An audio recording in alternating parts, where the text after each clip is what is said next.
and welcome to the Nonprofit Exchange. I'm your host, C. Richard Gilchrist, and today we are honored to have with us a celebrity, and I mean a real celebrity. This gentleman has been involved with working with nonprofit organizations for probably the last 10 or 15 years, and he's just been assigned to a national organization that will help him guide himself and others more in the nonprofit world. So we're welcoming Mr. Khalid Manel. Khalid, thank you for coming on to the show today. Thank you, Richard. I appreciate it. Thank you so much. Welcome, everybody. Thank you to all our listeners, our friends.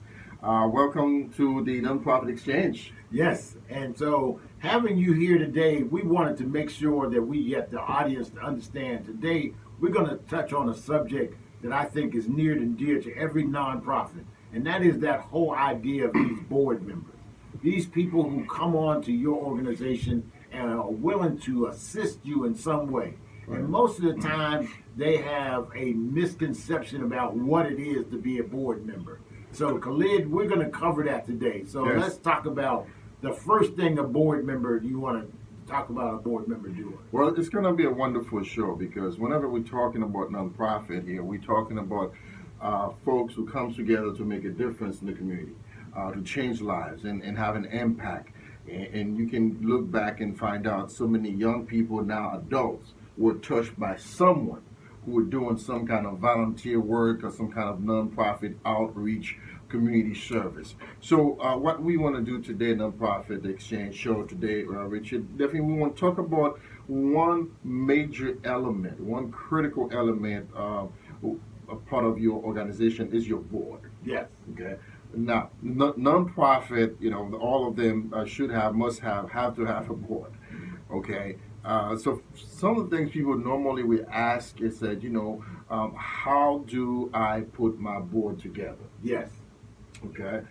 But here's the thing we have to look at. Number one is your nonprofit, right? You must know exactly what your nonprofit is about before you say, okay, I need to have X, Y, and Z on my board. It's like having a company, technology company, a manufacturing company, a medical company. You're going to look for people with some kind of expertise, experience, and background in that field. Okay. To come on board and help you manage and guiding it. Is it easy? No. Is it difficult? No. It's kind of like right in the middle, right? Right. So one of the things you need to have is folks with expertise. But let's start first. You need to lay the foundation for your board. As the founder, as the executive director, whatever the title is, as the person putting this nonprofit together, you need to have an idea, first of all, what's the foundation of my nonprofit? Okay? First of all, you're going to look for some board members. Do you have, first, a job description? Okay, a written job description of a board member. Of a board member, yes. Okay, there you go. You got to have something outlining expectation, objectives, qualifications, and everything else. Okay. Okay? So somebody want to be on your board, say, what do I do? What do you need me for? Well, this is what we need. This is what we're looking for, expectations and guidelines and things of that nature. Okay. So internally as the nonprofit, you have to pretty much sit down and put something together to lay the foundation. And a job description of your board is important. Now we're going to say this. We're going to caution you not to just go out there and pick up any job description online and copy one from your buddy who has a nonprofit, because each nonprofits are very different based on the nature and what it is that they're doing. You know it. Yes. You know it. So yeah, while it might be easy and quick to go and copy and paste some kind of job description for your board, but you might find out that you need to really customize yours. Yes. So you could meet your objectives. Okay. Gotcha. That's the key All thing. right. What is that you try to reach? The other thing is you have to have some kind of agreement between you and the board member. What is the agreement? The agreement pretty much is to say you are the board member, you're going to abide by the rules and the bylaws, and you're going to commit to this, you're going to do that, you're going to meet goals and objectives, you're going to be a team player, all kind of stuff that goes along with the effectiveness of your nonprofit. A lot of nonprofits doesn't have that. They just pretty much recruit people join, and first of all, board members do not have a job description. Second of all, no agreement, no understanding of why I'm here. Right. And for how long you're even here? For how long? And if something were to happen, what are the steps? Right. Okay. Right. So this key. So we're laying the foundation. The other thing is that we definitely need to be clear on again is how many board members you're looking for. Okay. Three, so if you're saying 3 to 5, 10, 20. right? Yeah. Our advice to our listeners is, especially for some small startup nonprofit, just keep it simple, keep it small. Okay. Why? It's easier to manage. Okay. But on the other end, also, if you end up doing a lot of things, you're gonna overload your board members. So you gotta balance that out. All right. But there are ways you can move with that. So first, you gotta lay down the foundation of your nonprofit before you start going out there and getting people to join your board. Okay. Gotcha. So where do we go from there? Well, very very good question. Now, as the founder, as the director, you have the description, you have some kind of agreement layout and everything else. Now, what type of board members should you look for? Okay. What should you look for on someone who you say, you know what, I like her to be on my board. I like him to be part of my board. Well, it's going to take several things for you to make that decision, right? As a nonprofit, you're going to be dealing with a lot of areas that for-profits are dealing with: financials, legal, marketing, dealing with volunteers, which pretty much are employees, which pretty much are like HR area kind of thing, technology, different things. And now social media. All of that, and then some more. Right. So now you got to say, you know what? Who do I really need my board? Now you have to start targeting some folks with some background. I will definitely advise you to get some folks who have an understanding of the financials and legal, accounting. Somebody or some people understand advocacy, community work, outreach. Who definitely knows this is going to be about outreach and network and making things happen. Someone who understands the marketing, multimedia marketing, like you said. Somebody who understands technology. Why? Because as you put your board together and you start moving forward with your nonprofit, you're going to realize that sometimes you're going to need somebody to go over a contract, legal documents. Yeah. Somebody who's going to be saying, oh, we need to look at this accounting procedure and policies here. Yeah. Somebody who's going to give you advice on your bookkeeping methods. Somebody who's going to check on how the banks are doing business with you. So you need somebody who's going to bring those knowledge to the table, so now you can really have an operating board. If everybody's sitting at the table and most people don't know many things that are critical to your board, then you have the wrong board. Okay. Because your board will act, one of the component of the board is to act as an advisory, guidance, beside other things. Yeah. So they have to be able to bring the proper advice and guidance to you. So if they don't have the background knowledge, then we're all going to be pretty much stuck here with this decision that we have to make, because we can't really debate on it because nobody understands the nature of the situation and have any background. And the IRS looks hard on those things too, particularly around this filling out that 990 form that has to be filled out every year for every nonprofit. Well, not only the IRS will look at certain things when we're dealing with your board at some point, but also when you start dealing with donors. Yes. When you start writing grants, some donors want to see your board members' resume. Yes. You gotta have one on file, by the way. Okay. Yes, we're gonna get to that. You have to have one on file, so you can definitely be able to show qualification, Right. okay, and the work that they're doing, okay. Because donors who are gonna seek $100,000, $500,000, $2 million from, they want to see who's gonna manage that money. Excellent. What's their background? I'm gonna give you $2 million for your nonprofit. And when I look in your board and your staff, I don't see people with solid background in different areas that they need to have so they could fully manage this thing well. Yes. So that would be questionable. Yes. You're listening to the Nonprofit Exchange, and this is a critical area because most nonprofits do not really do their board of directors justice by not having followed these steps that we're outlining today. So move on. What's our next step? Well, definitely we have to see it's going to be both ways, right? Right. As because you want to do well balanced nonprofits. So it's going to be both ways. So you got to look at one other thing, right? As the founder or the executive director of the nonprofit, you're going to look at the qualification of the folks coming in, their resume. it is important before you go ahead and in that process of selecting your board folks that you have a conversation with them. Okay. Sit down somewhere, have some coffee, some tea, and have a conversation. Pretty much it's an interview. Right. You have to. You must.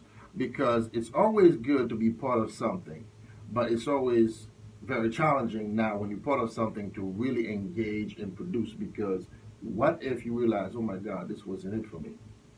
So have a clear conversation. This is what we expect, how many times we meet per month, the kind of work that we're going to be doing, what's expected of you. Find out their background, anything else, anything that can bring some questions later or whatnot. Let's be clear on why we're coming together and you're going to be part of this board.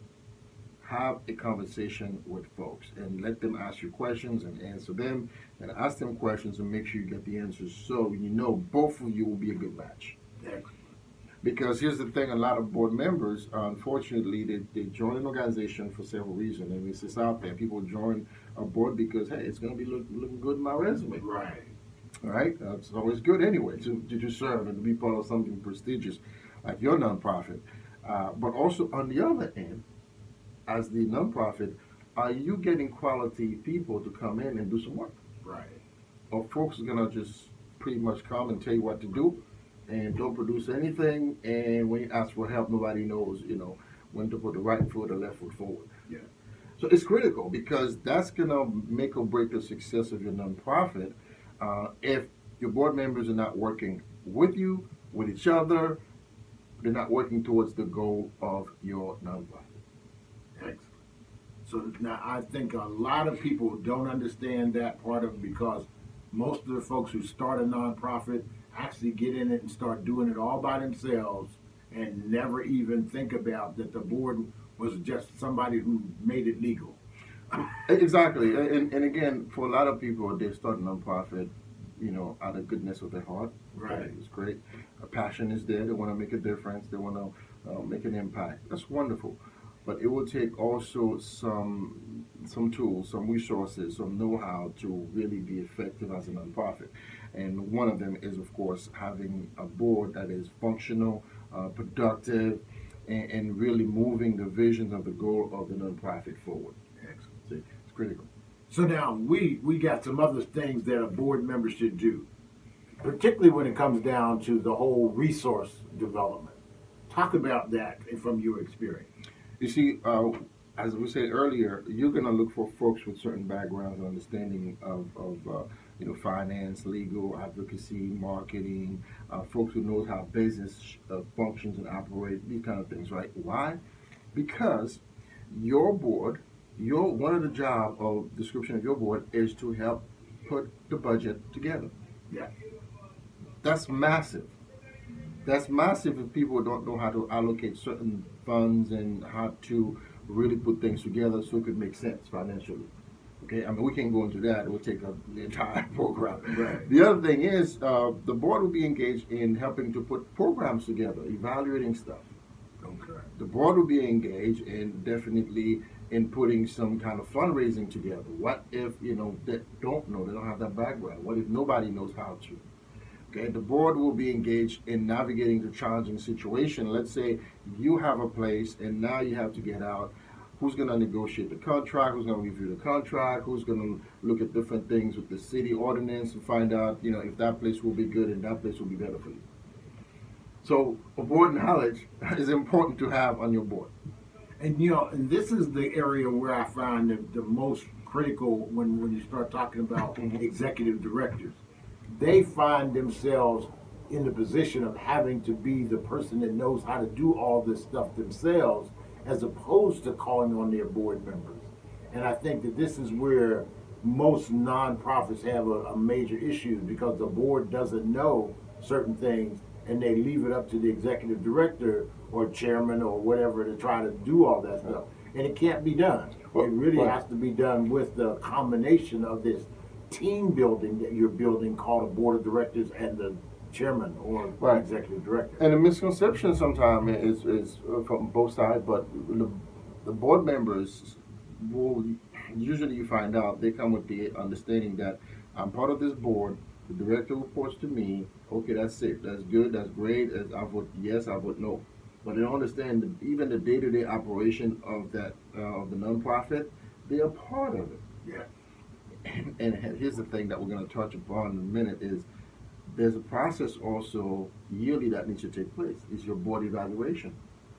The board members always come with the understanding they're going to evaluate the director, they can hire or fire, they can take decision on the salary. It's both ways. Yes.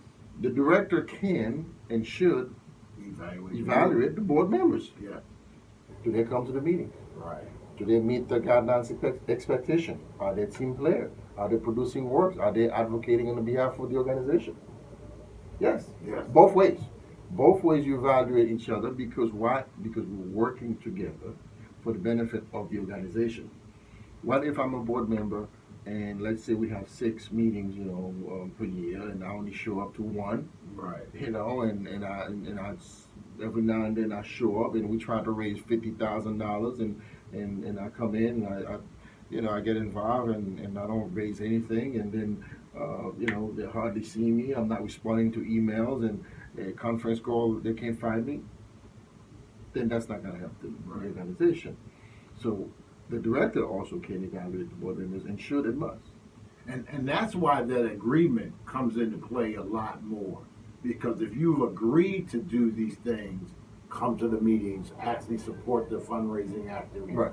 If you've agreed to all this, now when you don't do it, it's not about you didn't know. It was a document that you signed that said this is what I should be doing. But more importantly, there's the job description of the board member. When Right. you look at it, you see what it says. Attend meetings and help to raise funds and advocate on behalf of the organization, network and bring some resources together and all that stuff. And you're not producing. Right. You're not producing. Coming to the meeting is one part, but also bringing resources and helping the organization to move forward its mission and goals is very, very critical. So we have to really look at this as this is work. Yes. This is work. That is how you put to it. Is WORK, work. We're gonna come to get to work and to make sure we're gonna do what we said we're gonna do, and the organization will look good, the director will look good, the board will look good, and more importantly, The service. the service. If you can provide. Exactly. People will benefit from it. The community will benefit from it because things are getting done. And then people ask the question, why do founders of organizations burn out so fast? And they burn out because they don't have a board, and that board does not support them, and they wind up having to do all this stuff by themselves and wind up not doing it for any long period of time because they can't keep it up. We're humans. I mean, after a while, running something and putting 50, 60 hours a week. Right. And you solving problems, you are implementing solutions, and you are connecting with folks and with agencies. You are thinking and doing. After a while, yes, you're gonna need a break. So board members are a rarity in the standpoint that they understand what they need to do. Now we want to step to the point of how do you keep encouraging board members to be a part of what you're doing? Well, it's both ways, both the board members and the director, right? Because, again, it's work. It's a lot of work, to be honest with you. And I don't think people understand how much work is needed when you talk about nonprofit, right? The way to encourage each other, that's the big question, really is there's a multitude of ideas out there how to encourage folks, okay?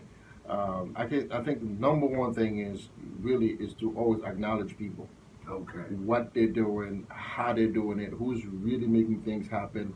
Let them know, especially in public, let them know that so-and-so is really the person behind this idea, the person behind this project, the person behind the result that we're seeing, and things like that. And a lot of us will do things like, recognition. When I used to volunteer with the Red Cross, every quarter, the Red Cross used to have a volunteer appreciation night.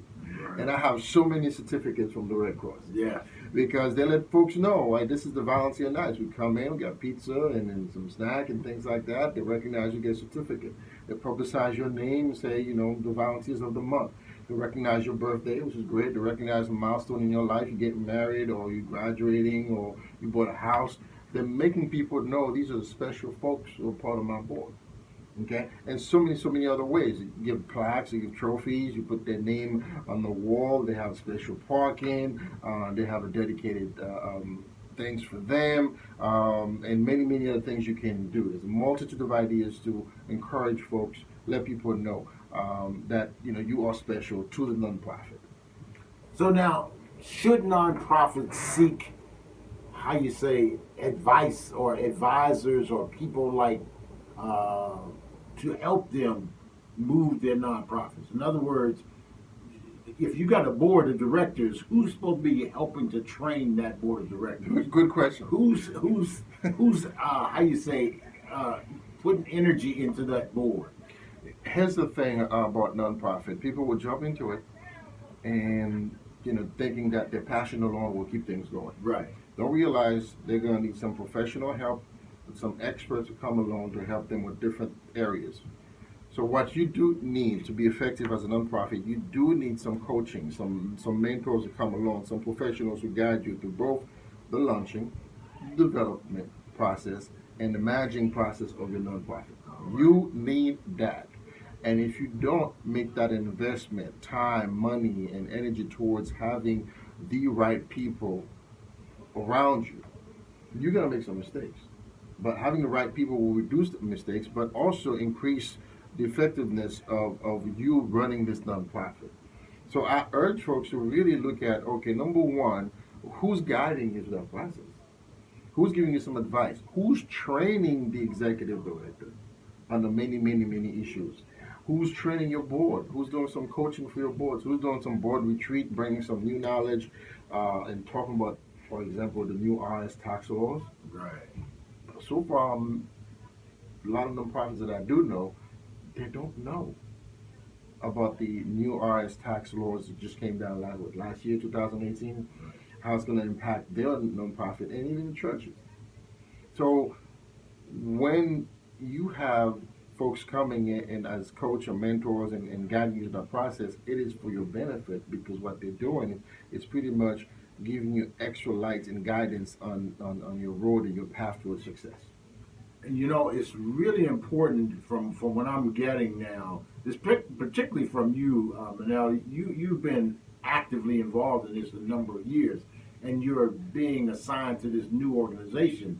It really kind of says to me, even though you might have a board of directors that has good expertise on that board, in other words, you got a good accountant, you got a good CPA, you got a good person that knows something about a little bit of marketing, things like that. Right. Mm-hmm. They still need training. They still need to have somebody helping them. Right. For several reasons, of course, things do change in the world of nonprofit. Right. And any corporation who's out there doing great, doing wonderful things, you will see that they're always doing what's called staff development. Right. And part of staff development is not only going to training and giving you new stuff and how we're going to adapt to something different but better, but also having a coach, a mentor with the head of the organization, with the board. Because if you continue to operate the same way for 5, 10, 15, 20, 30 years, sooner or later you will be expired. Right. So it is important to continue doing what's called staff development, getting folks to come and do some leadership training, some coaching for your board and your staff. We've got a few more minutes left, and this has been very helpful, hopefully, to our audience, but also please pass this on to other people who are in the nonprofit community, particularly the nonprofit that you work with or you volunteer at. Take this information and get it out to folks. If somebody wanted to reach you and say, hey, Manel, I understand you know something about this stuff, how would they reach you? Well, they can go to our website, nonprofitstartupcenter.com, nonprofitstartupcenter.com, or they can call directly 757-550-4047,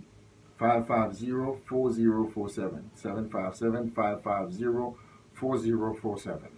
So if we looked at the future, we got a few minutes now, if we looked at the future, what are you seeing on the horizon for nonprofits? I know one of the major issues is this whole social media thing.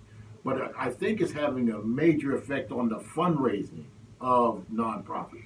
What do you see? Nonprofits right now have a very, very great future. But we can only take advantage of this great opportunity only if we position ourselves for it. Okay. Let's talk about this thing real quick. Social media. Social media is totally free. It's available. We can reach out to thousands of people by just click of a button.